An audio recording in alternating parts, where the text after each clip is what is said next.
আরহামু উম্মতি বিউম্মতি আবু বকর, আমার উম্মতের মধ্যে সবচেয়ে নরম দিলের মানুষ, একেবারে নরম হার্টের মানুষ হলো আবু বকর। সেই আবু বকর এই উম্মতের সর্বশ্রেষ্ঠ ব্যক্তি এবং নবীদের পরে সর্বপ্রথম যিনি জান্নাতে ঢুকবেন সেই আবু বকর, উনি যখন খলিফা হলেন তো একদল মুসলমান যাকাত দিতে অস্বীকার করেছে। বুখারী মুসলিম সহ সব হাদিসের কিতাবে আছে আবু বকর সিদ্দিক তাদের সাথে যুদ্ধ ঘোষণা করেছে, জিহাদ ঘোষণা করেছে। হযরতে ওমরের মতো এমন একজন জাদ্রেল এবং সাহসী, এত কঠোর হৃদয়, ইসলামের ব্যাপারে আপসহীন, উনি আবু বকরের সাথে তর্ক করছেন। আবু বকর, ওরা তো লা ইলাহা ইল্লাল্লাহ পড়ে, যাকাত না হয় দিচ্ছে না, কিন্তু লা ইলাহা ইল্লাল্লাহ পড়ে, মুহাম্মাদুর রাসূলুল্লাহ পড়ে, ওদের সাথে আপনি কেমনে জিহাদ করবেন? হযরতে আবু বকর ওমরকে ধমক দিয়ে বললেন, আজাব্বারুন ফিল জাহিলিয়া ওয়া খাওয়ারুন ফিল ইসলাম। ওমর, জাহিলি যুগে তো বড় বীর পাহলোয়ান ছিলে, ইসলামে এসে কি কাপুরুষ হয়ে গেলে নাকি? যাকাত যেমন ফরজ, হযরতে আবু বকর বললেন, ওয়াল্লাহি লা উকাতিলান্না মান ফাররাকা বাইনাস সালাতি ওয়াজ যাকাত, খোদার কসম আমি তার সাথে জিহাদ করব যে নাকি নামাজ আর যাকাতের মধ্যে পার্থক্য করে, নামাজকে বেশি গুরুত্ব দেয়, যাকাতকে কম গুরুত্ব দেয়, আমি তার সাথে জিহাদ করব। তো অতএব শুধু নামাজ পড়লে চলবে না, যাকাতও দেওয়া লাগবে, যাকাত দেওয়া লাগবে, রমজানের রোজাগুলো রাখা লাগবে কিনা, হজ ফরজ হলে হজ করা লাগবে কিনা, নাকি হুজুর মেয়েটা বিয়া দিয়ে নেই তারপরে আমি হজে যাব, হ্যাঁ বাড়ির ওই 3 নম্বর ছাদটা ঢালাই করি তারপরে হজে যাব। এটা হলো শয়তানের ধোঁকা। আপনার যে বছর হজ ফরজ হয়েছে ওই বছর করে ফেলেন। যদি আপনি এই অবস্থায় মারা যান, নবীজি বলেছেন যার উপরে হজ ফরজ হয়েছে কিন্তু সে হজ করলো না, এই অবস্থায় মারা গেল, তাহলে আমি পরোয়া করি না যে সে কি ইহুদি হয়ে মারা গেল না খ্রিস্টান হয়ে মারা গেল।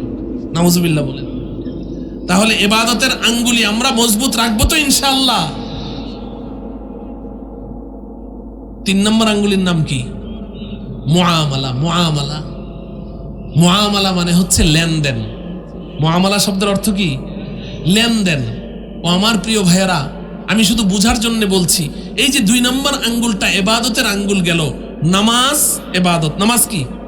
রোজা ইবাদত, যাকাত ইবাদত, হজ ইবাদত, কোরআন তেলাওয়াত ইবাদত, জিকির আজকার ইবাদত, তাসবিহ তাহলিল ইবাদত, দান খয়রাত ইবাদত, সব মিলে আঙ্গুল কয়টা?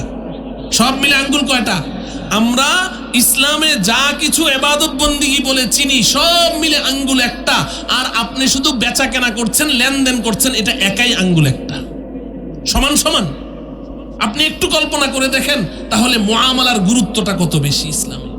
শুধু লেনদেন 1/5 অফ ইসলাম, ইসলামের 5 ভাগের 1 ভাগ শুধু লেনদেনটা। আমি তো বলি ইবাদতের এই আঙ্গুলির চেয়ে অনেক ক্ষেত্রে এই লেনদেনের আঙ্গুল আরো বেশি সেনসিটিভ, আরো বেশি স্পর্শকাতর। কারণ ইবাদতের যতগুলো বিষয় আছে, পার্ট আছে, সব কিছুর সম্পর্ক আমার সাথে, আমার আল্লাহর সাথে।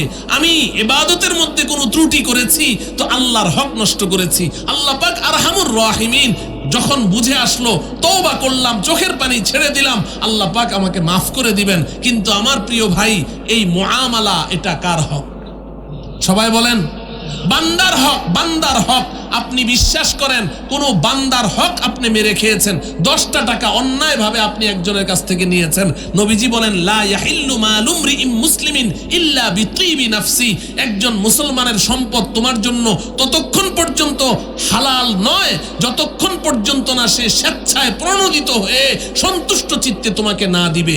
তুমি একজন মানুষকে চাঁদাবাজি করে তুমি 1 লাখ টাকা নিয়েছো, পুরাটাই হারাম খেয়েছো। একজন মানুষকে ফাঁকি দিয়ে তুমি 10টা টাকা নিয়েছো। শুধু তাই নয়, আমি তো এটার উদাহরণ এমন দিয়ে থাকি, আমাদের ঢাকা শহরে আমি দেখেছি নিজের চোখে বাদামওয়ালা বাদাম বিক্রি করে, সারাদিন রোদ্রের মধ্যে ঘুরে সে কয়টা টাকার বাদাম বিক্রি করে আর কয় পয়সা লাভ করে আর সংসারটা চালায় কিভাবে। ও আমার প্রিয় ভাইয়েরা, কিন্তু এলাকার কিছু বড় ভাইয়েরা আছে, কয় এই বাদাম এদিকে 100 গ্রাম বাদাম দে। ওই বেচারা বাদাম মাপে তো এমন একটা পাল্লা নিয়ে যায়, একসময় ওটার মধ্যে স্বর্ণ মাপা হইতো, এখন না ডিজিটাল যুগে অন্য পাল্লা হয়ে গেছে, এই স্বর্ণ মাপার পাল্লা দিয়ে বাদাম মাপে। তাও আবার ওই কাগজের একটা ঠোঙ্গা নিয়ে যায়, ওটার মধ্যে আঙ্গুলও ঢুকে না, ওটার মধ্যে বাদাম ভরতে থাকে। এরপরে আবার ওজন করে যে পাথরটা, ওইটা আবার রেল লাইনের পাথর। ভাই ভাইকে কোনোদিন ঠকাতে পারে না। দোকানদার যেমন কাস্টমারকে ঠকাতে পারে না, কাস্টমারও দোকানদারকে কখনো কি করতে পারে না? ঠকাতে পারে না, হতেই পারে না এটা। কারো কাছ থেকে যদি লোন নেই সময় মতো লোন পরিশোধ করে দেব। দোকানে বাকি খাই, দোকানদার আমার ক্ষতি করছে না উপকার করছে? বাকি দিচ্ছে আমাকে, এখন নগদ টাকা নেই, তাহলে সময় মতো এই দোকানের বাকি পরিশোধ করা লাগবে কিনা? কিন্তু আমাদের সমাজে এমন কিছু বস আছে, বস বাকি খায় কিন্তু পরিশোধ করে না, ভয়ে চাইতেও পারে না। আমি আমার এলাকার কথা বলছি, আপনাদের এলাকার কথা না। আমাদের যুবকরা, আপনারা কষ্ট নিয়েন না। আমার এলাকায় এমন দেখেছি, দোকানদাররা চোখের পানি ছাড়ে অনুপস্থিতিতে, অথচ লোকটা 5 ওয়াক্ত নামাজি, আমার মসজিদে নামাজ পড়ে। আমার জানা মতে আমার ওই এরিয়ার মধ্যে এমন দোকান কমই আছে যেই দোকানে তার কাছে টাকা পায় না, কিন্তু অনেক বড় নেতা। কেউ ভয়ে কিছু বলতে পারে না, চোখের পানি ছাড়ে আমার কাছে এসে, কিন্তু বলতে পারে না। চাইলে হুমকি দেয়, কিরে এলাকায় থাকবার চাস? পোলামায়া স্কুলে যায় না, পাহারা দিয়া রাখি না, থাকবার চাস নাকি? উল্টা ঝাড়ি।